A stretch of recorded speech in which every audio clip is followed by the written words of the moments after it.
बंदरिया का तमाशा और सोने का सांप भाग 2। अभी तक आपने पहले भाग में देखा कि कैसे लालची मदारी बंदरिया को नचाता और उसे परेशान करता था जबकि वो गर्भवती थी। इधर उसने जैसे ही सोने के सांप की सेवा की तो सोने के सांप ने प्रकट होकर मदारी से उसका पीछा छुड़वा दिया। बंदरिया के एक छोटा सा प्यारा सा बच्चा हुआ। वो उसे बहुत प्यार करती थी और सिखाना चाहती थी कि इस समाज में कैसे जीना है और इज्जत से और अपनी मेहनत से जीने के लिए गांव के बाहर एक गन्ने के जूस की रेहड़ी लगा ली थी। उसकी जूस की रेहड़ी के पास में ही शांताबाई की भी जूस की दुकान थी। शांताबाई और बंदरिया दोनों ही गन्ने का जूस बेचती थी। शांताबाई अपने जूस में काफी पानी मिलाती थी और ग्राहकों को उस जूस को काफी महंगा भी देती थी, जिससे ग्राहक काफी परेशान हो चुके थे। दूसरी तरफ जब बंदरिया ने अपनी रेहड़ी लगाई तो वो काफी अच्छी क्वालिटी का जूस बनाती थी और काफी सफाई से काम करती थी। और बंदरिया अपने जूस में पानी भी नहीं मिलाती थी, जिससे सारे गांव वाले बंदरिया का जूस पीने आने लगे। वो ये देखकर भी काफी खुश थे कि बंदरिया और उसका बच्चा जूस बेचते हैं, जिसे देखकर गांव के काफी लोग उसके पास जूस पीने आते और उसकी दुकान पर हमेशा लाइन लगी रहती थी।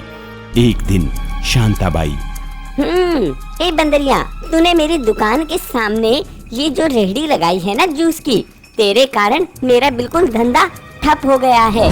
नहीं शांता बहन, तुम्हारा धंधा मेरे कारण नहीं, तुम्हारे ही कारण ठप हुआ है। क्यों बंदरिया, ऐसा क्यों बोल रही है? क्योंकि शांता बहन, तुम लालच में आकर अपने जूस में पानी मिला देती हो और तभी तुम्हारे ग्राहक मेरे पास जूस पीने आते हैं। ये बात तो सच है, पर मुझे पैसे भी तो कमाने हैं ना। पानी तो मिलाऊंगी ही। मैं तो कहती हूँ बंदरिया, तू भी पानी मिलाया कर, नहीं तो इस जमाने में गुजारा नहीं है। नहीं शांता बहन, मैं जूस में कभी पानी नहीं मिलाऊंगी। मेरे पास मेरी छोटी बच्ची ही तो है, इतनी कमाई में मेरा गुजारा हो जाता है।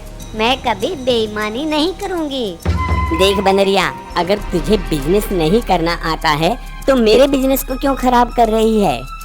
शांता बहन, तुम बेईमानी को बिजनेस का नाम मत दो। बेईमानी तो बेईमानी है। मैं तो अपना जूस ईमानदारी से ही बेचूंगी और कभी भी पानी नहीं मिलाऊंगी।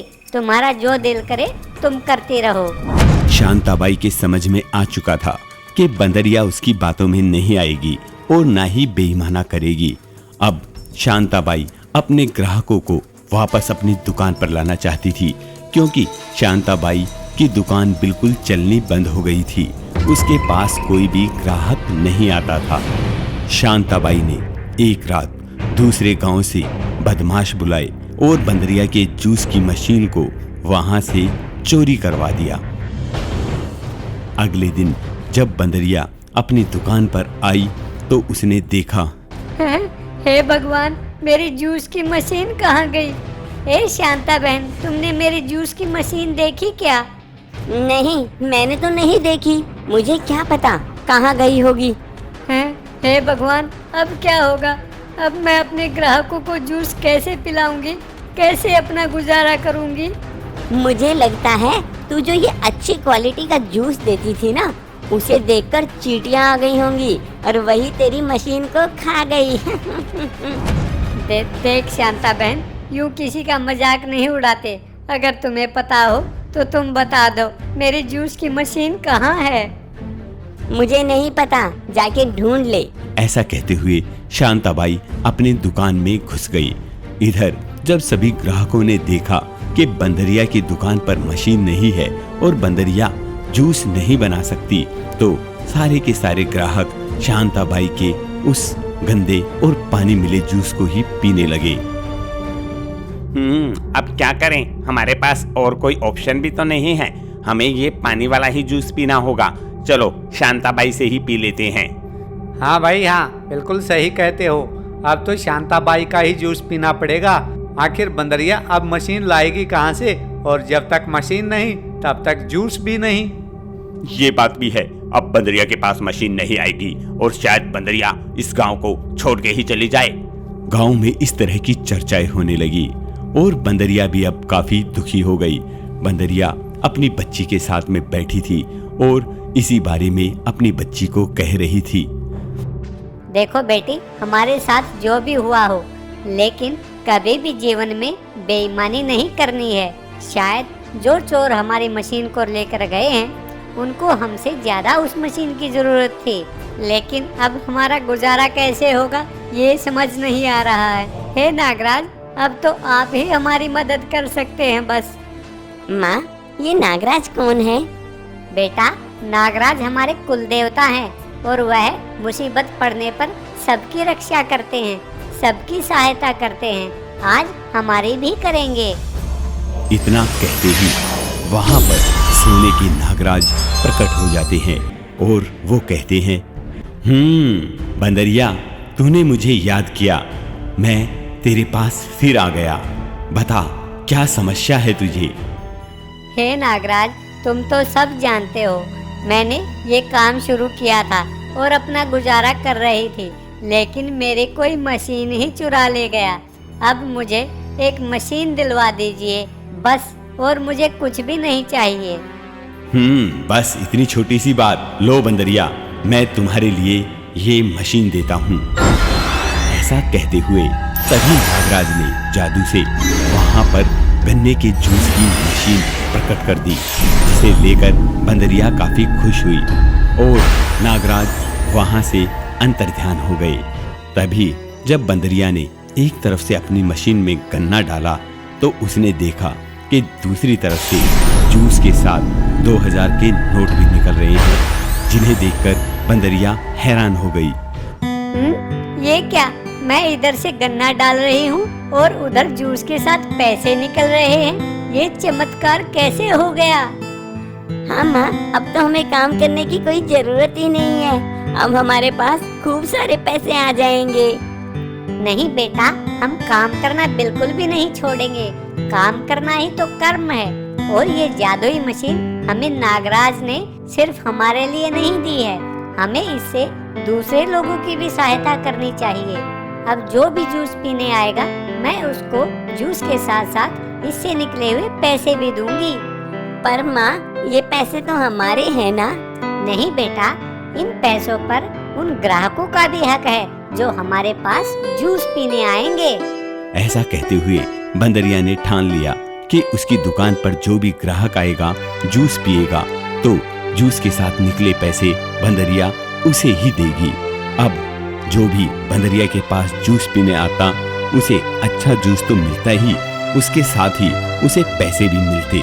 इस कारण जूस पीने वाले ग्राहकों की लाइन लग गई। अब जूस पीने वाले ग्राहक उसका जूस सबसे महंगा पीते थे, क्योंकि वो जानते थे कि अच्छे जूस के साथ उन्हें बंदरिया ईमानदारी से पैसे भी दे रही है। यही चीज शांताबाई ने देखी तो उससे रहा नहीं गया। इस बंदरिया के पास पता नहीं इतने पैसे कहाँ से आ गए हैं जो ये बांट देती है। इसका तो मुझे देखना ही पड़ेगा, आखिर ये इतने पैसे लेकर कहाँ से आती है।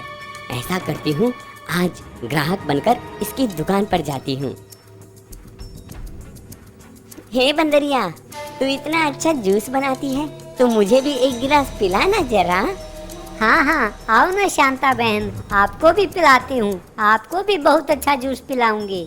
और जैसे ही बंदरिया ने शांताबाई के सामने अपनी जूस की मशीन से जूस निकाला, तभी उसमें जूस के साथ पैसे भी निकले, जिसे देखकर शांताबाई हैरान रह गई। तो तुम्हारी मशीन में से जूस के साथ पैसे भी निकलते हैं? ये वही मशीन है क्या जो चोरी हो गई थी? नहीं बहन, वो मशीन तो मुझे मिली ही नहीं। फिर ये मशीन तुम कहाँ से लेके आई हो? ये मशीन तो नागराज ने मुझ पर दया करके मुझे दी है। तो इसका मतलब ये जादुई मशीन है? हाँ बहन, ये बहुत जादुई मशीन है। देखिए ना, इसके कारण मेरा धंधा कितना अच्छा चल रहा है। सही कहती है बंदरिया, तेरा धंधा इसी से चल रहा है। ऐसा कहते हुए शांताबाई वहां से चली गई और रात में अपने 4 बदमाशों को बुलाकर उसने अपनी मशीन को बंदरिया के ठिकाने पर रख दिया और बंदरिया की मशीन को अपने ठिकाने पर लेकर आ गई ताकि वो जादुई मशीन उसे मिल सके। अगले दिन सुबह पैसों के लालच में जब शांताबाई ने अपनी मशीन में गन्ने डाले तो उसकी मशीन में जूस के साथ पैसे नहीं निकले, बल्कि वो गन्ने डाल रही थी तो दूसरी तरफ से जूस भी नहीं निकल रहा था, जिसे देखकर शांताबाई काफी हैरान थी। ये क्या हो रहा है? ये तो मेरे गन्नों को भी खा रही है और जूस भी नहीं निकाल रही। हे जादुई मशीन, तू मुझे भी पैसे देना ताकि मैं भी अमीर हो सकूं।